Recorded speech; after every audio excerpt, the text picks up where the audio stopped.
President Donald Trump চীনা পণ্যে আরো 50% যোগ করে 104% শুল্ক আরোপের ঘোষণা দিয়েছেন এবং এর ফলে বাড়তি শুল্ক কার্যকরের নির্ধারিত সময়ের আগেই মার্কিন শেয়ার বাজারে দ্বিতীয় দফায় ধস নেমেছে। ভারতে সম্প্রতি পাশ হওয়া ওয়াকফ আইনের বিরুদ্ধে বিক্ষোভ চলছে নানা শহরে। পশ্চিমবঙ্গের মুর্শিদাবাদ জেলায় বুধবার বিক্ষোভ থেকে আবারও সহিংসতার খবর পাওয়া গেছে। উত্তর চীনের হেবেই প্রদেশের একটি নার্সিং হোমে আগুন লেগে 20 জন নিহত হয়েছেন। উত্তর পূর্বের লংহুয়া কাউন্টির একটি নার্সিং হোমে মঙ্গলবার রাত 9টার দিকে আগুন লাগে।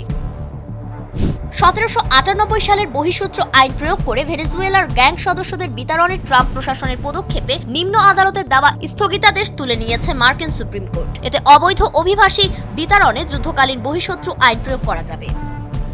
পাকিস্তানের বক্তব্য, আফগানিস্তানে তালেবান ক্ষমতায় আসার পর প্রায় 30 লাখ আফগান শরণার্থী পাকিস্তানে আশ্রয় নিয়েছিলেন। 2023 সাল থেকে ওই শরণার্থীদের আফগানিস্তানে পাঠানোর অভিযান শুরু করেছে পাকিস্তান।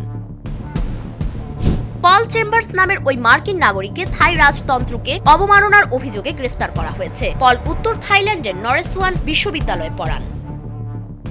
কলেরার চিকিৎসার জন্য 3 ঘন্টা হেঁটেও চিকিৎসা না পেয়ে দক্ষিণ সুদানে 8 জন মারা গেছেন। তাদের মধ্যে 5 শিশুও রয়েছে। সেভ দ্য চিলড্রেন এই খবর জানিয়েছেন।